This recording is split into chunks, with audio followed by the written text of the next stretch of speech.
আসসালামু আলাইকুম, সবাই কেমন আছেন? আজকে একটি নতুন রেসিপি নিয়ে আসলাম। আজকে আমি রান্না করব সর্ষে পাবদা।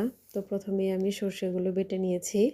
এখন পাবদা মাছগুলো লবণ এবং হলুদ দিয়ে একটু মাখিয়ে কিছুটা ভেজে নিলাম। অনেক শক্ত করে ভাজা যাবে না। তো তেলের মধ্যে আমি কালো জিরা এবং তেজপাতা ফোড়ন দিয়ে দিয়েছি।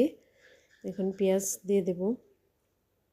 অল্প পরিমাণ পেঁয়াজ দিয়েছি কারণ আমি আলাদাভাবে পেঁয়াজ এবং শুকনো মরিচ একটু বেটে নিয়েছি। আজকে বাটা শুকনো মরিচ দিয়ে রান্না করব, সেজন্য আলাদাভাবে বেটে নিয়েছি। দিয়ে দিলাম পেঁয়াজ আর মরিচ বাটাটা। এখন সরিষা বাটা দিয়ে দিয়েছি। এখন একটু আদা রসুন বাটা দেব, সামান্য হলুদ আর একটু ধনিয়া গুঁড়া দিয়ে দিলাম। ধনিয়া গুঁড়া দেওয়ার পরে ভালো করে কষিয়ে নিয়ে এখন পরিমাণ মতো পানি দিয়ে দিয়েছি। পানিটা ফুটে উঠলে দিয়ে দেব ভেজে রাখা পাবদা মাছগুলো।